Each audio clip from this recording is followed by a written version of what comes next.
Keberhasilan besar kita bukanlah karena kita tidak pernah gagal, tetapi bagaimana kita bangkit setiap kali kita mengalami kegagalan. Wanita asal Sulawesi Selatan, siapa sangka ia yang dulu pernah terlilit utang bisa menjadi pebisnis sukses dan hidup dengan nyaman. Ia adalah Nur Afni Ramang yang saat ini dikenal sebagai pengusaha sukses karena berhasil membangun perusahaan di Dubai. Penasaran dengan kisahnya? Mari kita simak. Tapi sebelum itu, jangan lupa subscribe, like, and komen ya guys.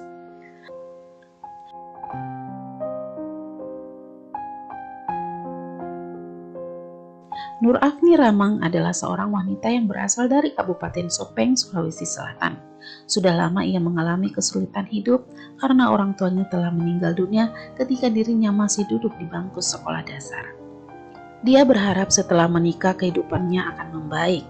Ia menikah dengan seorang ASN di Dinas Sosial Pemkab Sopeng pada tahun 2002. Tapi sayangnya, harapannya untuk hidup lebih baik sirna. Rumah tangga yang sudah dikarunia 2 orang anak tersebut berakhir karena sang suami sering mabuk-mabukan. Kalau pulang ke rumah sering marah-marah dan berlaku kasar ke istrinya. Akhirnya pada tahun 2008, dia pun bercerai dengan suaminya. Setelah bercerai, perempuan yang akrab disapa Ani berusaha untuk bekerja keras demi menghidupi dirinya dan kedua anak. Berbagai pekerjaan pun pernah dia tekuni. Mulai dari tukang kredit alat elektronik dan pakaian, sampai membuka usaha kuliner dengan menjual songkol dan bebek paleko. Alhamdulillah usaha kulinernya ini lancar, akan tetapi dia beralih ke bisnis rentenir dengan meminjamkan uang kepada orang yang membutuhkan. Saat itu usaha pinjaman uang ini dinilai Ani cukup berhasil dan mengaku cukup banyak menggait nasabah. Hingga teman Ani yang seorang kontraktor ingin meminjam uang sebesar 450 juta sebagai modal proyek. Sementara saat itu Ani tidak mempunyai uang sebanyak itu. Lalu ia meminjam uang ke teman-temannya, bahkan meminjam uang dari rentenir. Alhasil terkumpul sekitar kurang lebih 200 juta, tambahannya uang pribadi Ani hingga akhirnya terkumpul 450 juta. Ani mengaku mengenakan bunga pinjaman 20% untuk setiap 1 juta pinjaman yang diberikan. Awalnya pembayaran pinjaman temannya ini disebut cukup lancar, namun kemudian kontraktor ini terlibat sebuah kasus korupsi sehingga harus masuk penjara. Padahal pembayaran pinjamannya masih setengah dari total pinjaman 450 juta tersebut.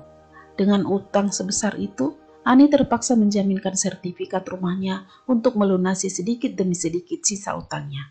Dengan berbagai masalah kehidupan tersebut, Ani membulatkan tekad untuk merantau ke Jakarta pada tahun 2014 karena menurutnya bila bertahan tinggal di Sopeng tak akan menyelesaikan persoalan utangnya yang mendesak untuk dibayarkan. Dengan membawa kantong plastik merah berisi 2 pasang baju dan uang 50.000, ia pun meninggalkan Sopeng dan merantau ke Jakarta. Ia dibantu salah satu temannya dengan mengirimkannya tiket pesawat sampai dijemput di Bandara Cengkareng. Tiba di Jakarta, Ani diarahkan ke salah satu agen tenaga kerja wanita atau TKW yang rutin mengirimkan tenaga kerjanya ke luar negeri. Urusan tiket dan visa ke luar negeri Ani pun ditanggung oleh agen tersebut. Sesampai di Dubai, ia juga dijemput dan diantar ke kantor agen TKW yang ada di sana. Setelah itu baru kemudian ia diantar ke rumah majikannya. Ani mengaku merantau ke Dubai hanya modal nekat karena dia hanya mengenyam pendidikan sampai SMA dan tidak memiliki keterampilan berbahasa Inggris maupun berbahasa Arab. Karena kegigihan dan kerja kerasnya serta semangatnya yang pantang menyerah, alhamdulillah selama kurang lebih 10 tahun di Dubai, dia sudah bisa menguasai bahasa Arab dan Inggris. Ia juga sedikit bisa mengerti bahasa Filipina dan India, karena kebanyakan TKW biasanya berasal dari negara-negara. Kerja sebagai TKW, Ani merasa tidak betah, sehingga selama 7 bulan melakoni pekerjaan itu, sudah 5 kali pula ia gonta-ganti majikan. Ia merasa kaget karena ternyata menjadi pembantu rumah tangga di Dubai tidak seperti di Indonesia. Di Dubai pekerjaannya lebih banyak, tidur pun cuma 5 jam saja. Ia juga pernah bekerja di sebuah rumah sakit selama 1 tahun, cleaning service 3 tahun, kemudian menjadi sekretaris di kantor konsultan pada tahun 2019 selama 1 tahun, hingga menjadi manajer di salah satu kantor konsultan di Dubai. Selama 4 tahun melakoni pekerjaan di kantor konsultan di Dubai, Ani merasa punya cukup pengalaman.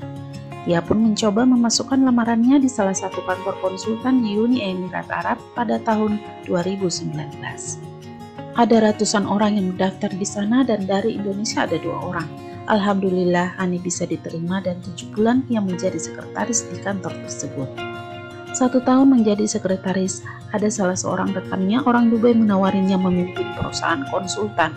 Kantor konsultan itu bernama Human Resource Consultancy.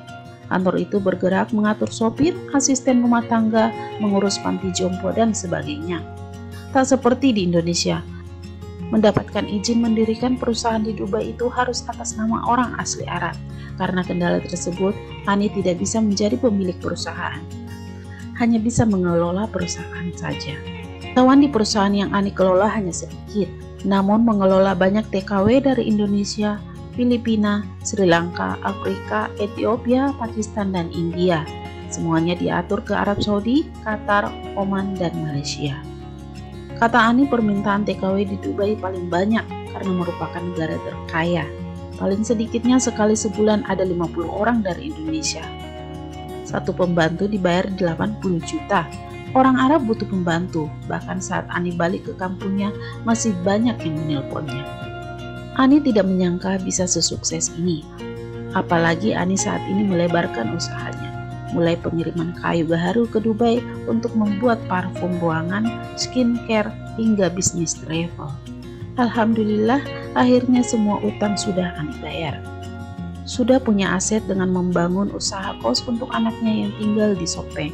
Sedangkan salah satu anaknya ia bawa ke Dubai untuk meneruskan usahanya. Sebelum sesukses ini, kehidupan Ani dahulunya dalam kesulitan ekonomi. Orang tua Ani meninggal dunia saat dirinya masih duduk di bangku SD. Ani menikah pada tahun 2000. Dia dikarunia 2 orang anak, namun pernikahannya dengan suami pertama gagal. Dia lalu menikah lagi, namun gagal lagi karena mantan suaminya yang kedua ini kerap bersikap kasar dan selingkuh dengan perempuan lain yang juga telah bersuami. Saat itu Ani masih di Dubai pada tahun 2015, sementara mereka belum resmi bercerai.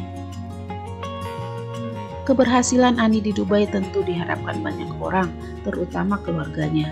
Dia juga membiayai sekolah keponakannya. Saat ini dirinya menjadi tulang punggung keluarganya di Sopeng. Ternyata benar kata pepatah ya guys, usaha dibarengi doa itu tidak akan mengkhianati hasil. Nah, itu dia kisah inspiratif hari ini. Semoga kita bisa mendapatkan pelajaran dan hikmah dari kisah wanita sukses dari Sulawesi Selatan ini. Jangan lupa like, komen, dan subscribe ya guys. Kalau bisa sih saya minta saran di komen untuk membuat video apa yang bisa saya posting.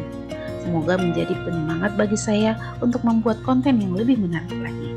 Wassalamualaikum dan mari kita